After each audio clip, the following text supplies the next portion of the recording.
Howdy y'all, Clive here again reporting on Berlin's weekly Le Mans Ultimate online race. We're making a return to the concrete slabs of Sebring International Circuit here in the humid heat of Florida. At the last outing, Berlin was mainly testing roll cage rigidity in the Ford Mustang, but today he's more likely to be doing donuts because he's back in the Lexus and was able to put down a 2.04 qualifying lap, which places him on row 7 of the grid. That will put him slap bang in the middle of the melee going into turn 1. Fingers crossed that being on the outside will mean he can skirt round the edge of any danger. The cars are all in formation. We're approaching the start line now. It's all eyes forward to the marshal holding the green flag. 20 minutes of tyre shredding action awaits. What's in store this week?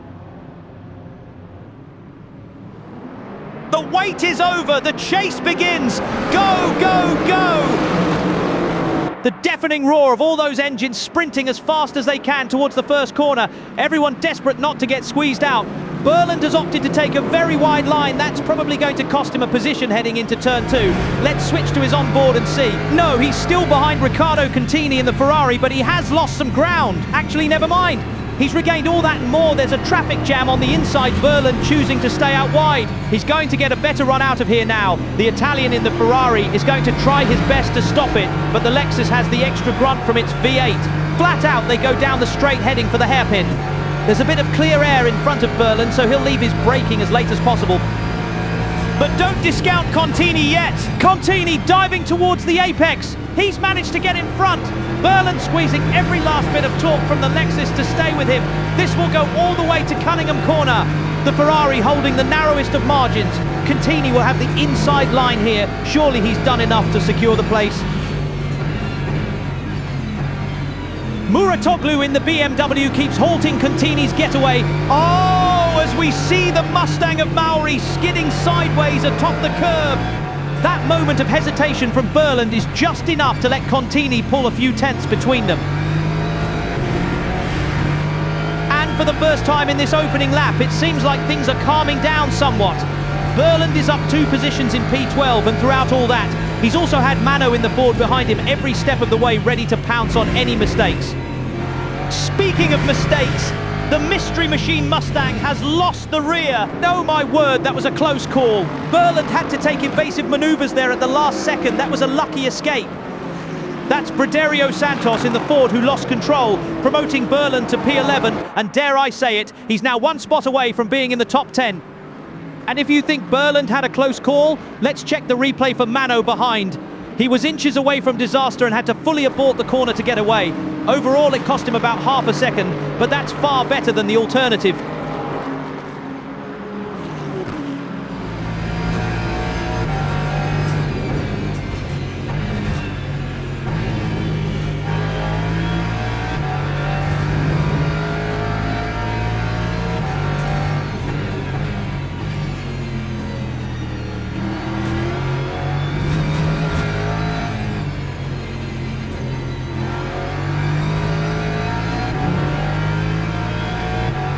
The cars are spreading out now that the second lap is well underway. Contini has rallied after that frantic start, and he's managed to pull 4 or 5 car lengths out in front of Berland.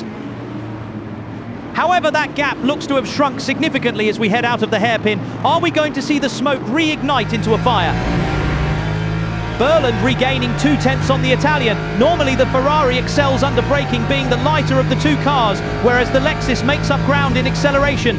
But it appears that Berland has had the best of both worlds, and it's setting him up nicely to challenge for position again soon, if he can keep this up.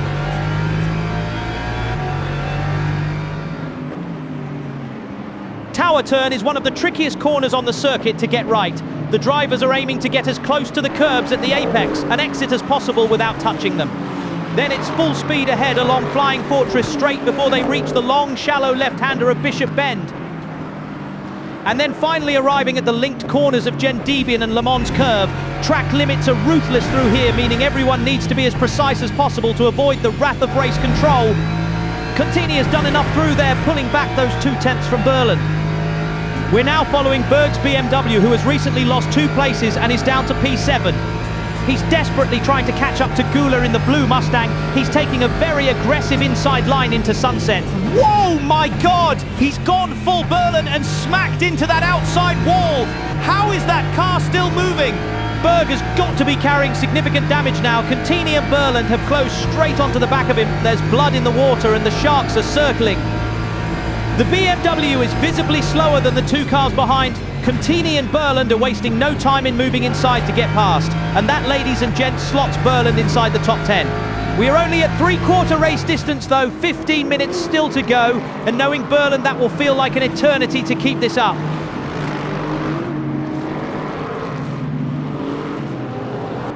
Who's that? Adam Muratoglu. He's been consistent throughout the race so far. What's caused him to face the wrong way? I don't think we're going to have time to go back and check because Berland is within striking distance of Contini now, and we've seen the hairpin is his best chance for doing so.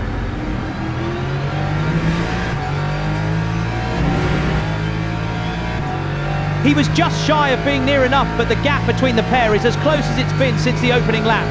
Berland moves inside trying to get into Contini's head, but he's too far back this time. Looks like we can stand down again for another few corners.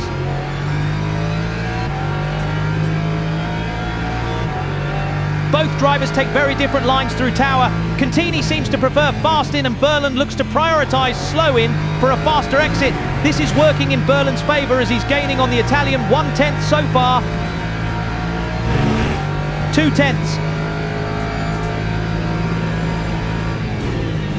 3/10, he's right on the back of Contini. If he can stick to the back of the Ferrari now, the overtake is surely going to happen on the straight.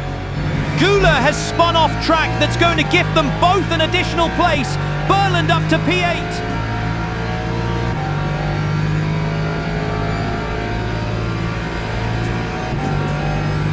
The gap down to 2/10 now. Is he going to risk a move round Sunset? This is very tight. What that he scraped the inside wall a little too tight, and somehow he seems to have got away without any damage. Skipping forward to the start of lap 5, I'm turning on the live feed from Koenig. He's been free and clear at the front since the start of the race. Whoa! Whoa! That's a huge mistake there. That's cost him the lead. What a nightmare. Where's he going to rejoin? He's getting back up to speed again, and that mistake has cost him 4 places. He's down to P5. That doesn't matter though. Right now we're about to see Contini and Astello start tussling for position. Berland needs to be patient here and be ready to pick up the pieces. If things carry on as they are, might we even dare to think about the top 5? They seem so far off in the distance, but if he carries on with a consistent pace and clear track, they will be very close very soon.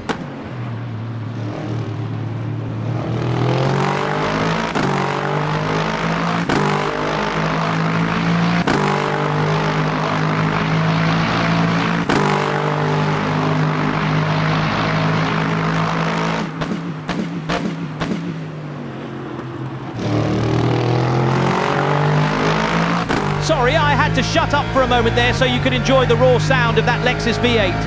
That right there is the reason Berland decided to drive for Team Acadis this week. Berland actually said to me down at pit lane before the start of the race, if it makes a good noise, I'm in. I wasn't even asking him about anything to do with that at all, but that's what he said anyway, strange man. But let's get back to the race, shall we? Astellos and Contini are within 3/10 of each other and continue to go at it like cat and dog. 2 seconds behind them, Berland is sitting in P8, somewhat in no man's land, with a further 2.5 seconds gap to Mano in P9.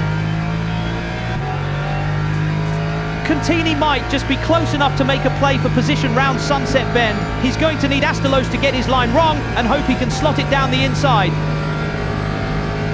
And as if the gods were listening, Astellos has drifted way out wide. Contini keeping a clean line. He must surely make it out in front here. Yes, that puts him up into P6, and the struggling Astellos is about to become the next target for Berland to lock onto, but it's going to take some concentration for that gap to come down. Fortunately, it did during lap 6. We rejoined Berland at the beginning of lap 7, where there is half a second between the pair. If Berland can keep it tidy through here, he's usually able to make up time on his opponents. Fingers crossed that's the case now. Or his opponent could make a mistake. Astellos is going to try and defend this. Wait! That's another BMW on the grass. It looked like Harry Wass, who was in 4th. That's another freebie for Berland, and he's not stopping there either. He's going to try and get alongside Astellos before the hairpin.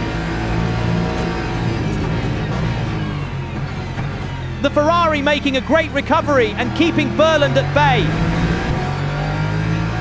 He's setting up his stall again on the left for the next corner. This might backfire though. If Berland can hold this line, he'll have the inside as they bear down on Cunningham. It's all on their brakes. Who's bravest? Yes, it's been 2 laps in the making, but Berland is through. Patience and persistence have paid off for him. Before I get too carried away, Berland still needs to stay in front for another 6 minutes. Things change when you need to defend. Errors can get forced very easily. But for now, that's him sitting on the edge of the top 5 in a high-split race. Something unthinkable 2 weeks ago is now getting tantalizingly close to being a reality. And I'm finally able to bring up the replay from earlier in the lap with Wass in the BMW. Let's find out why he was parked on the grass facing the wrong way. Because I've just heard over the radio that he retired the car after this. Was the damage so severe? Koenig made a slight error. Wass thought the move was on, and Koenig shut the door on him. It certainly didn't look race-ending to me, but what do I know? I'm just the lively man in the commentary box, keeping you all informed of what's going on. Regardless, that was then, and this is now. Berland comes flying out of sunset to start his 8th lap, managing to pull a reasonable buffer between him and Astalos in the process. The problem now is, Contini has got so far ahead there's probably not enough time left in these last 5 minutes to make it up. Let's take a look further up the road and follow Contini's progress. You've got to remember they qualified next to each other, so pace is very evenly matched between them. And the Ferrari is strong at this track, it seems. But that doesn't matter if you can't keep it under control. Contini goes sideways. This is Berland's chance to close the gap. Wow, the battle for P5 has just been blown wide open. The Lexus is stopping for no one. He's past Contini before the braking zone. Can he hold on to the place? They go door to door. Berland edges in front. How's this going to play out? Contini is still very much a threat here. Berland sets up on the defensive. Contini is going to try his luck outside. Whoa! Big contact between them!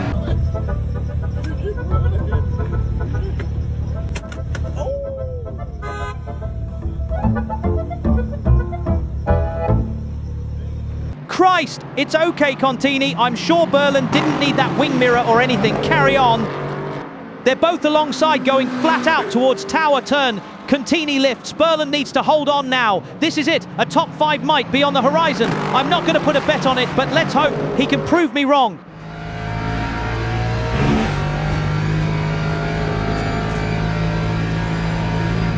Berland has been slightly quicker than Contini through here on previous laps. This is his chance to start building that margin of safety.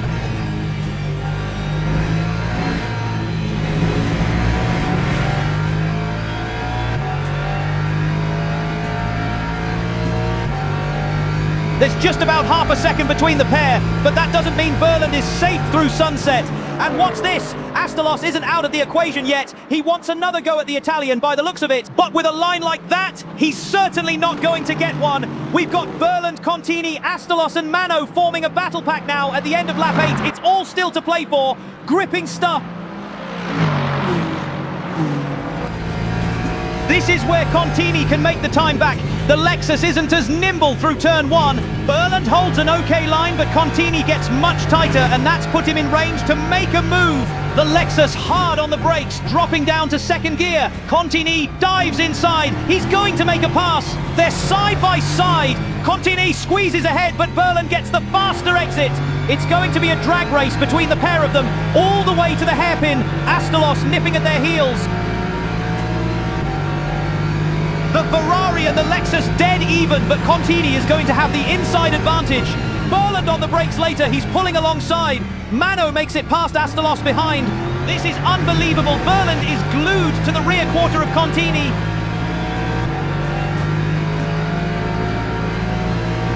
Berland certainly won't have forgotten that dive Contini made last lap. Is he going to return the favour and delete his wing mirror?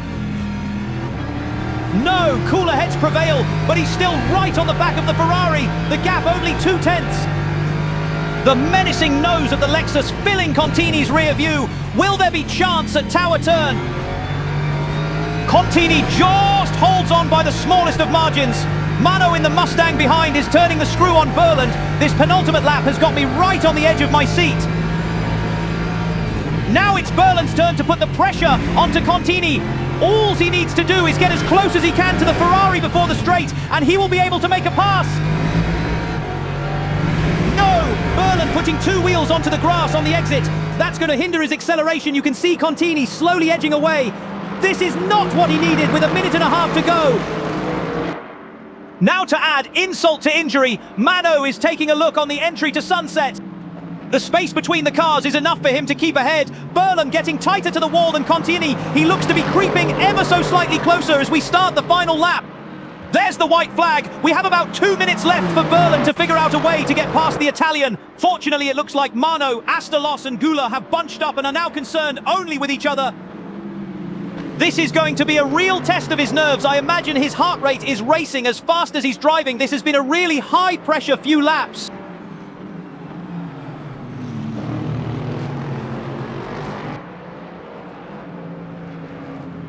The Lexus swallowing the curves. He's trying to make every inch of the track work for him here. No mistakes from Contini this time. He really wants that P5.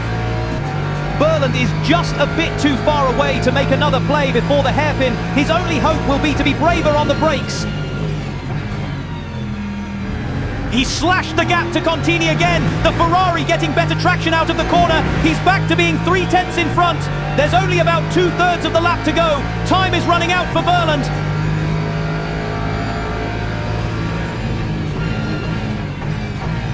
Contini misses the apex. This has got to be Berlin's chance to set up for the corners before the back straight. Come on, Berlin.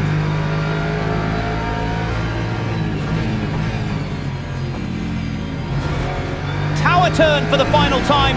Another mistake from Contini. The cracks are starting to show. The gap down to 2/10 with the Ferrari holding the defensive inside line. Berlin makes another lunge to the back of Contini. Please, no mistakes this time. Keep it off the grass.